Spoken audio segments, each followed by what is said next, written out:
This is the Thoughtful Travel Podcast. I'm your host, Amanda Kendall of the notaballerina.com travel blog. Every episode I'll share travel tales from several fellow travel lovers, and together we hope to entertain and inspire you, remind you of some of your own great travel experiences, and encourage you to hit the road again soon.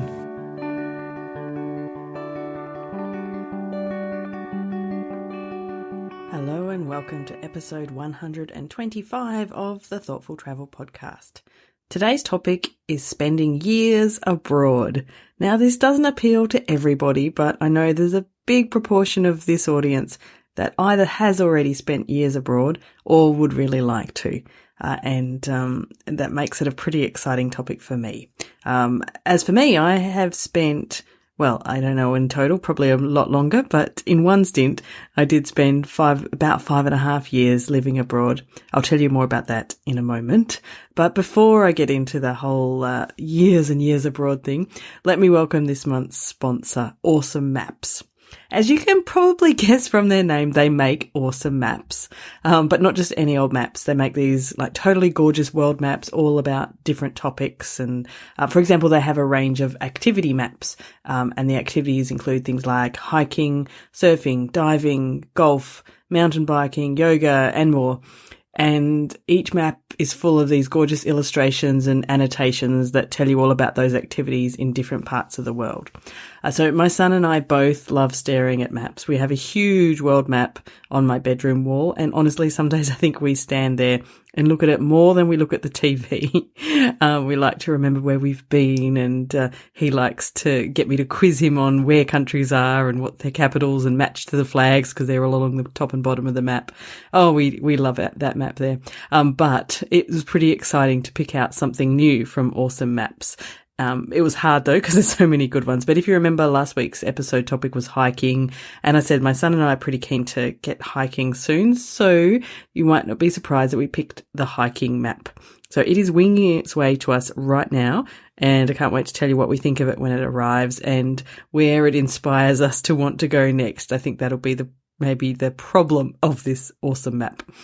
So Awesome Maps is also keen to share the joy of their maps with listeners of the Thoughtful Travel Podcast. So they have offered us a 15% discount code. So if you go to their website, which is at awesome-maps.com, and choose any of their beautiful maps, you can use the code Amanda15 to get your discount. So that's at awesome-maps.com and use Amanda15 to get your 15% discount. So, speaking back to the main topic today of spending years living abroad, I lived in Japan, Slovakia and Germany, all in one stint, over about 5.5 years.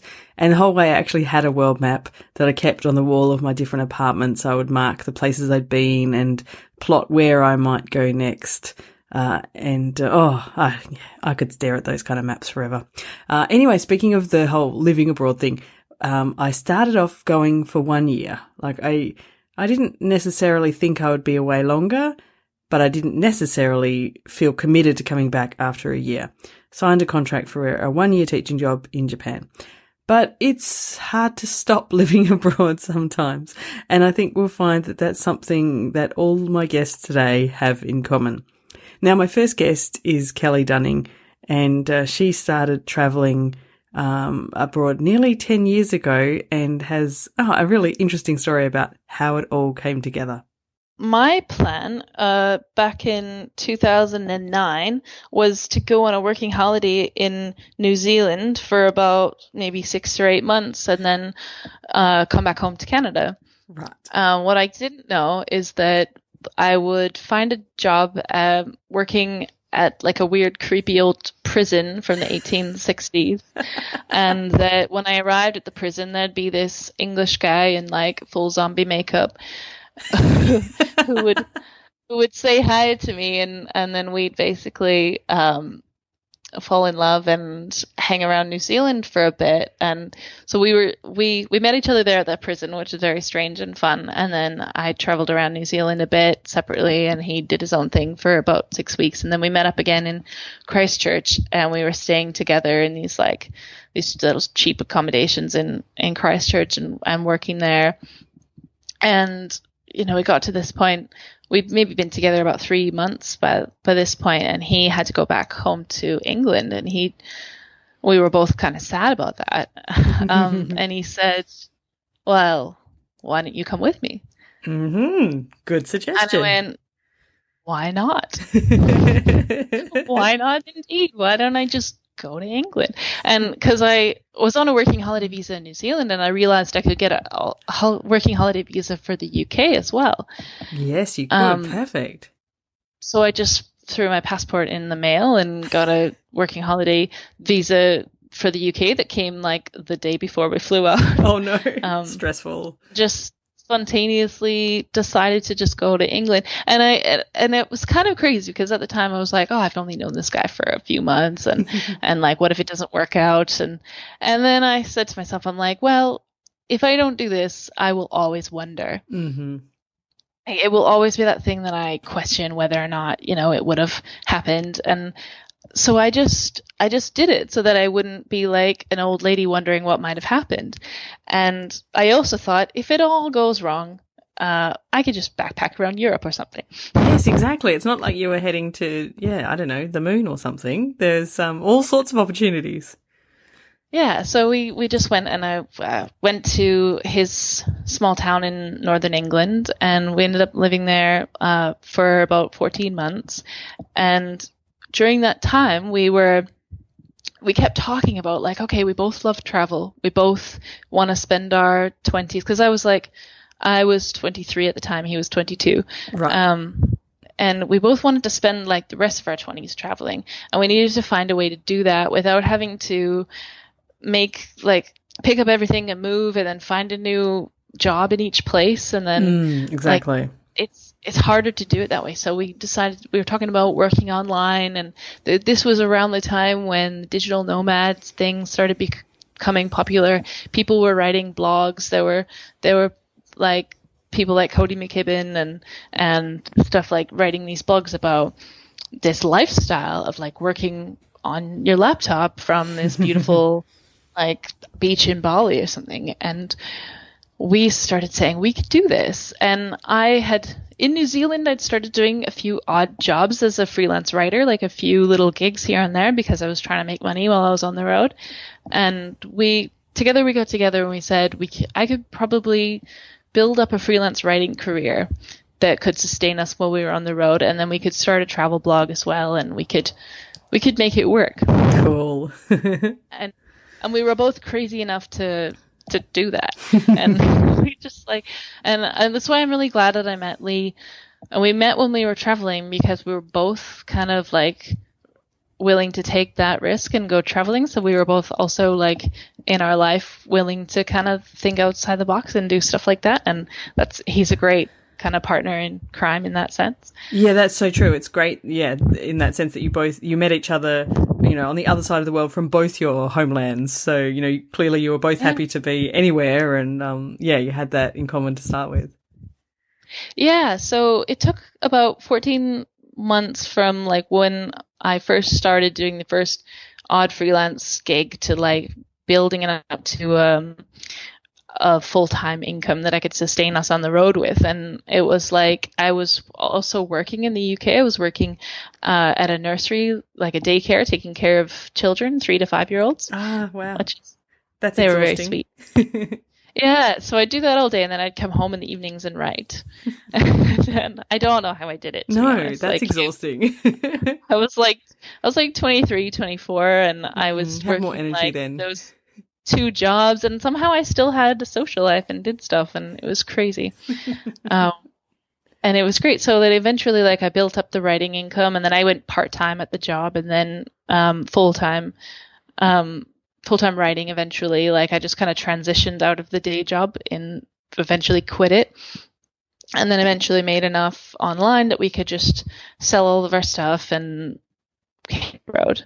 And that was the spring of 2011. So we've been like nomadic ever since then. Wow. And did it work out how you expected? Or have there been, surprises along the way? I think one of the most important things is that we tried not to have expectations. Mm-hmm. One of the most important and amazing lessons that I've ever learned from Lee is when he told me to trust my future self. Because I used to be a lot more anxious when I was younger. I used to be really worried about what would happen in the future. I used to be like, always my mind would be racing about, oh, what am I going to do? What's going to happen? What this? And he just said to me, like, just trust your future self. Just do what makes sense now and trust that whatever happens in the future will come out of that and will be along the path that you're going on, but you don't need to see where the end of the path is leading you. Kelly's journey over all these years now is such an interesting one, and I really love that lesson she learnt about trusting her future self. Make a sensible decision now and know that whatever happens in the future, that clever future self of yours will figure it out. I think it's pretty common when you start to move around abroad that you don't really know what's going to happen. You don't really know where you're going to end up. There's so many variables, but over time you get to kind of trust that it will all work out. I think the very most difficult part is actually deciding to go. And once you've done that, then suddenly the world seems like a smaller place, I think, and you can just keep wandering. And in fact, my next guest has a similar story to tell, actually. So it's Erin Holmes, who spent much of her childhood and early teens, early 20s here in Perth, not too far from me, but then did also take that plunge and suddenly start wandering the world, but with her 2 kids in tow. One of my very first blog posts was a blog post called "The Only Thing Stopping You Is You." And a lot of people used to ask me, in case you don't know my background, I left Perth, Australia, when my kids were 2 and 3 years old and went on a 6-month nomadic trip just around Asia, I thought. But it worked and it was a lot of fun, so we decided to keep going. And we did not return home to Australia until 5 years later, when my kids were 7 and 8 years old in 2000. And when did I get back here? 2017, after leaving in 2012. So, and a lot of people used to ask me, how did you do this? Your life's incredible. And one moment in time stuck out particularly, and I was in Ireland at a conference, and a man came up and said, I would love to do what you do someday. And I said, what's stopping you? And he goes, I have a mortgage. And I said, so do I. I rented out my house. He goes, but I have a car. And I said, so did I. I actually sold it. And he had a list of excuses. And I said to him in the end, from what I'm hearing of you, the only thing that's stopping you from going is you. Yeah. And that to me was probably one of my life-changing moments, that there were things in my life. It doesn't even have to be travel. It could be that I always wanted to write a book, or, you always wanted to be a musician. There might be something in your life that's you're only stopping yourself from doing it, and to stop thinking about all the excuses and start thinking there's other people that have done it. I can do it. Mm-hmm. It must be possible. Yeah, that was one of my biggest travel moments. Was I always look at my life and go, no, other people have done this. I can do this. And I've kept a hold of that until this day. So that's a very, very valuable lesson, I think. Yeah, it was wonderful. Really eye-opening moment, and I'll give you a link to that blog post soon. But yes, I'll add it to the show notes because that sounds worth reading for sure. Yeah. Perhaps by going off for 6 months initially, that made it a bit more palatable, like a bit more, you could believe that you could do it. If you'd left imagining you'd be away for years, that might have been harder to do. And I didn't want to go away for years. Right. I just thought 6 months sounds like an adventure. I can do that. I mean, I had kids. I couldn't even imagine taking them away for years at a time, At that time, they were in daycare 3 days a week. What the hell was I going to do with them all day? Yes, 24/7. Oh, no. And I remember feeling like that. The first country we visited, I was like, what do I do with them? They're here all the time. What made it, what were the reasons that you decided after 6 months to keep going?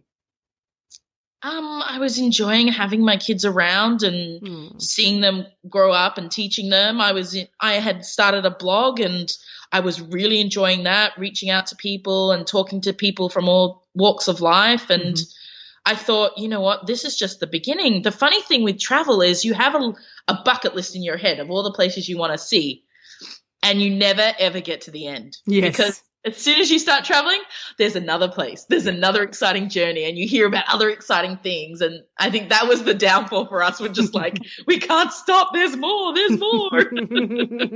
Absolutely. I remember when I lived overseas, and I lived first of all in Japan for 2 years, and then I moved on to Slovakia.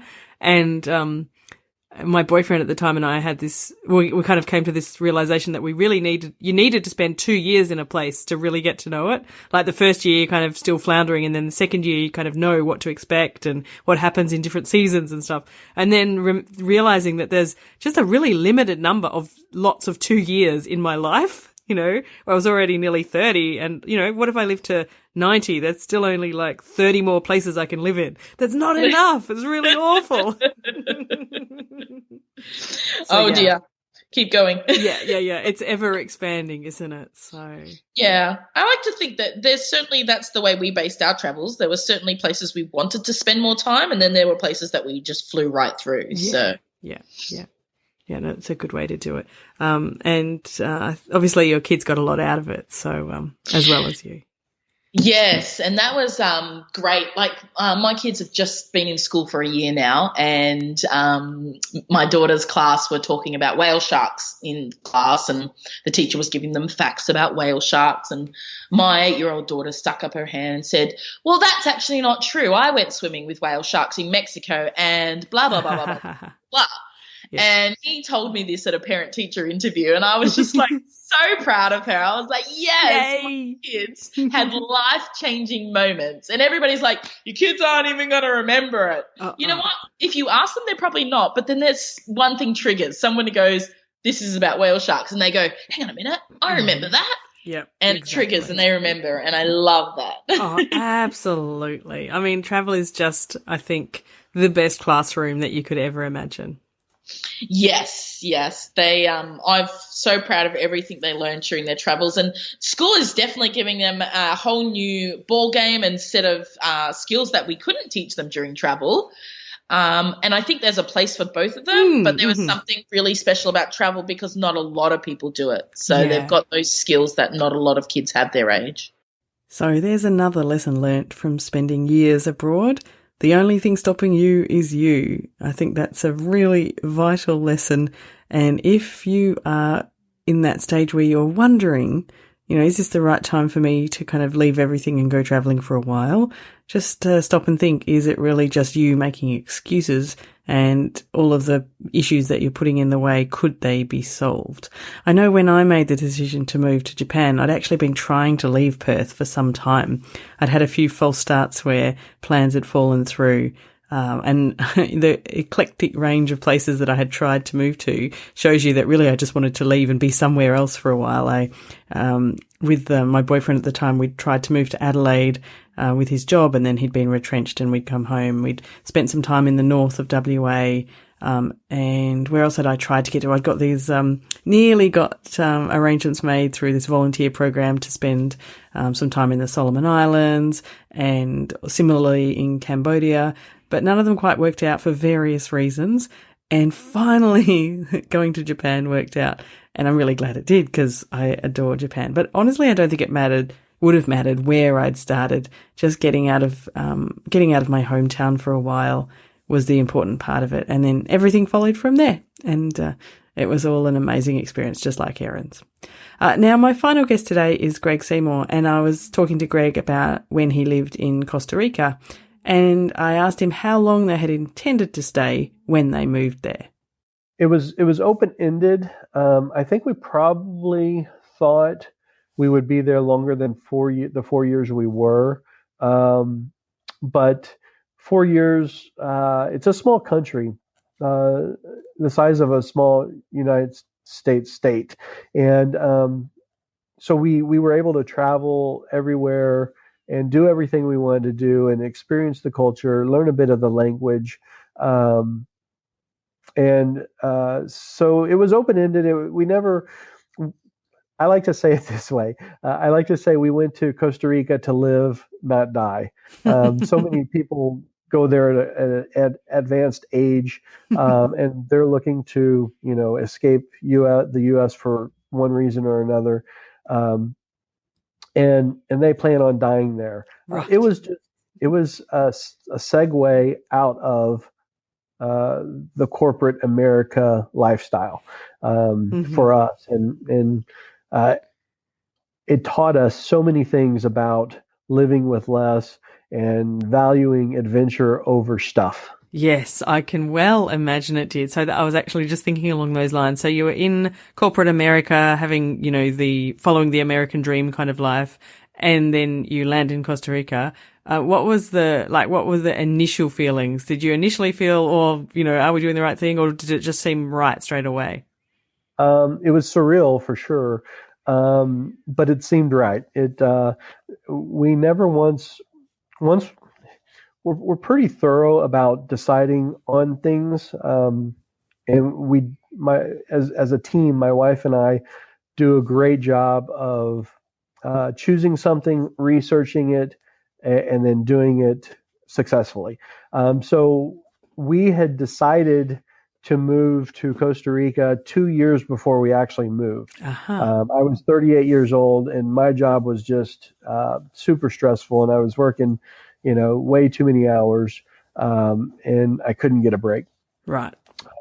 So we made the decision, and then it took us 2 years to research and to downsize, sell the house, sell the cars, sell basically everything that a two-income, no kid, in the States at least. And during that 2 years, we became really comfortable with the idea of wanting to do this new lifestyle. And so we went to Costa Rica. We had been there for a 10-day kind of exploratory trip to check out different areas we might want to live. But other than that, we hadn't been to Costa Rica. So, but we went knowing that we could live there and be happy. And so we never really looked back once we got there. But it was an odd feeling not to have a job to go to. For us, it was a transition from each of us having separate jobs and working all day and then only seeing each other at nights and on the weekends to living together all day, and so we had to figure out how to work together in the same space all day long. Sometimes I think half the fun of living abroad is the planning and the thinking about it ahead of time. I like that Greg spent a couple of years doing that. I did not do that, I must admit. When I moved to Japan, it was a little bit short notice, but I would like to be more organised about it.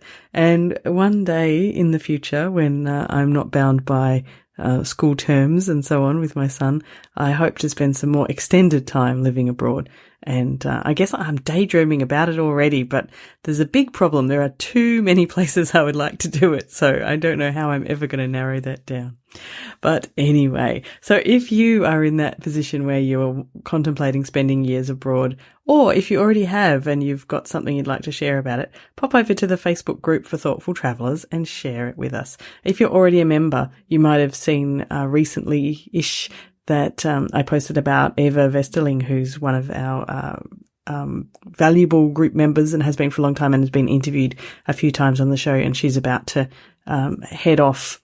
I think she has like 30 sleeps or something like that, head off for some extended time abroad. And like most of our guests here, doesn't really know how long it'll be, but I think that's all part of the excitement. And I know we often get new group members who have kind of been about to do this, and they binge on Thoughtful Travel podcast episodes getting ready to go, and I love hearing from them as well. So do join us on Facebook. There's a link in the show notes if you need to know where it is. So that wraps up episode 125 of the Thoughtful Travel podcast. Remember to go and have a look at this month's sponsor, Awesome Maps. You can find them at awesome-maps.com. And if you see a map you like, or more than one, then you might want to use my discount code Amanda15, that's capitals Amanda15, the numbers, to get a 15% discount. So thank you very much to Awesome Maps for that. I first chatted today with Kelly from Global Goose, and you can find her at global-goose.com. I then talked with Erin from Explore with Erin, who's at explorewitherin.com. And I rounded it all out with Greg from Chica and Sunsets. Everyone's got a really sensible, predictable URL today because he is at chicaandsunsets.com. That makes it easier, doesn't it? All of this and more will be in the show notes. And for today's episode, 125, you can find the show notes at notaballerina.com/125.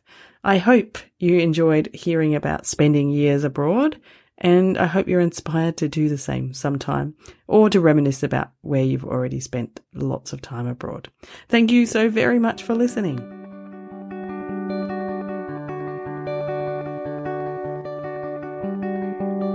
This has been another episode of the Thoughtful Travel Podcast. Show notes and other information are at notaballerina.com/podcast. Join me again soon for another chat about why we travel. Bye for now.